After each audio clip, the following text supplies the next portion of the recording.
First off, I'd like to thank all friends, family, parents, community members, and everyone else in attendance for coming today.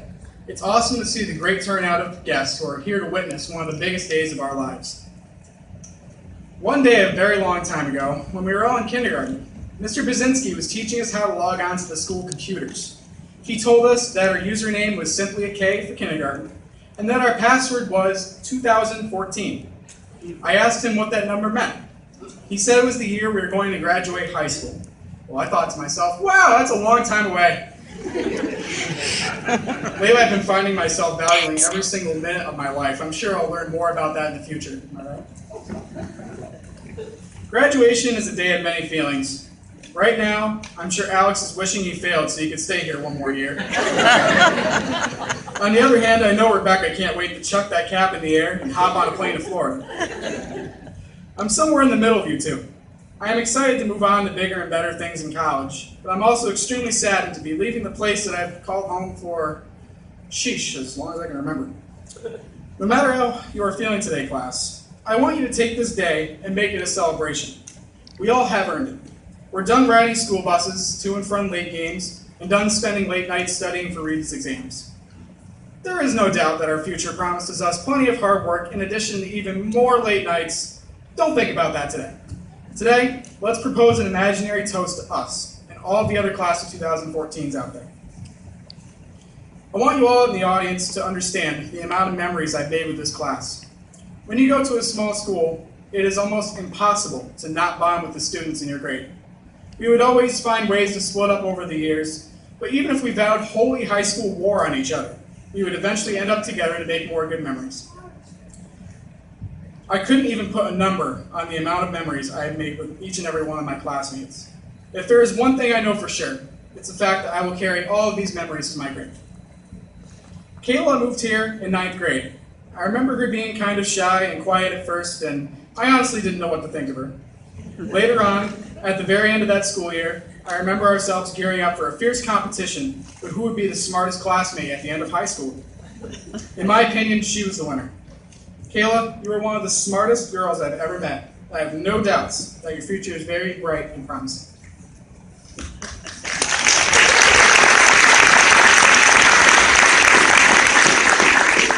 Rebecca started going to school in Newcomb in 7th grade, but I knew her from our Days of Youth program. I could never tell her and Emily apart when we were younger. I could have sworn they were twin sisters, except when they fought. Then you could tell which one was which. Rebecca, I will always remember the good conversations we've had, and I formally apologize for calling you short all these years. It was a blast having Nicole as a friend since 7th grade. I will always remember our inside jokes and very interesting conversations at lunch. One of my favorite memories of Nicole and I was when we had to demonstrate an example of horseplay in science class when we were learning about lab safety in 8th grade. Mr. Phelps had 2 squirt bottles filled with water, and I don't think either of us left that room not completely soaked. Nicole, good luck with wherever life takes you and keep in touch. Charles was a very interesting addition to our class this year.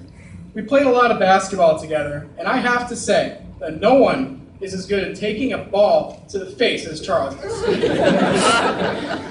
All right, maybe Bruce. I will always remember the last basketball game of the season in Spoon Lake. I saw Charles open with 14 seconds left in the game, so I chucked the ball at him. However, I didn't realize until the ball left my hands that he wasn't looking at me at all. However, I yelled his name, and he turned around and caught the ball with his hands. Charles, I honestly thought the ball was going to nail you in the face. Good luck next year in college, man. You're wicked smart and will definitely be successful. I hope we can meet up sometime next year. Joe was our Norwegian nightmare. He was also a great addition to our class this year. I just want to brag that I got him his first basket this basketball season. I like reminding him. However, my favorite memory of Joe would be the time he fell down randomly during a soccer game and started yelling something that sounded like, "Crum!" He was trying to yell cramp. I will miss your great sense of humor, Joe. Good luck with your future. I've known Caitlin and Peyton since the beginning. They are both truly great friends, and I will always remember all of the good times we've had.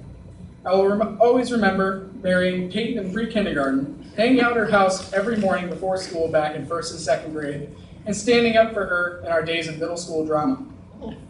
I will always remember Caitlin's randomness, quirky sense of humor, and interesting questions about proper urinal etiquette. Don't ask.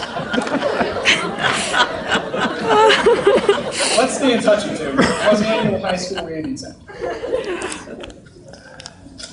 Last but not least, Alex. Oh, God. As many of you know, I could probably stand up here for hours with Alex stories. I have to say that there are so many, I couldn't single one out. I do have a top 3, though. I will always remember Alex getting stuck in my mom's car under the seatbelt. He was upside down when we finally got him out of it. I will also remember when he fell in the trash can after school. I wasn't there, but Megan O'Donnell got it on video. Megan, if you have that video, can you send me a copy? And finally, I will always remember when he recently, and by recently I mean 2 weeks ago, took off his basketball shorts in mid-air while jumping off the Sandoni Bridge. If anyone happens to find a gray pair of shorts in the Sandoni area, they're Alex's. Alex, you were my brother ever since you entered this school 6 years ago. Thank you so much for all the memories and making my high school years the best. I will always owe you for getting me interested in basketball and for being an amazing friend. You better come visit me next year or I'll have to hunt you down. Until then, basketball sometime next week, sound good? Get some guys together. Now, I would like to leave something with my classmates and the rest of the student body who will be on this very stage sooner or later, whether it be next year, 2 years from now, or even 5 years from now. I want you all to remember that there is nothing in this world that can keep you from achieving what you want to achieve. Never be afraid of obstacles, because they will always be there to try and push you off your path. Instead, look at each obstacle as an opportunity to make yourself stronger. There may be that one person who will tell you you can't do it. I suggest you invite that person along when you do exactly what they said that you couldn't do. As Wendy Wasserstein once said, don't live down to expectations. Go out there and do something remarkable. And last remarks, on behalf of the class of 2014, I would like to thank all of Newcomb's teachers for the guidance and care you have given us throughout the years. Aside from curriculum, you have all taught us valuable lessons that will help us in college or wherever we end up after today. Personally, I know I wouldn't have had the experience that I have had in this school without Newcomb's teachers. We could never thank you enough. I would like to thank our parents for raising us, helping us grow, and dealing with us when we were pains in the rear end. A special mention to my parents, who have shaped me into being the person I am today. I love you both. Even though she isn't here, I have to thank Shiloh Wood. She has always been there for me, and she'll be there for me next year in college, I'm very sure. I again want to thank all friends and family that came out today to support us seniors. Thank you, Mrs. Gerner, for being our class advisor and really devoting all of your time over the last 4 years to making us great students and hard workers. We definitely owe you a million thank yous and a million homemade cookies. Thank you, Mr. Holtz, for being a great superintendent and for making our school into the very strong and fine establishment it is today. Last but not least, thank you, Newcomb, for being such a strong, supportive community. And to my classmates, congratulations, we did it.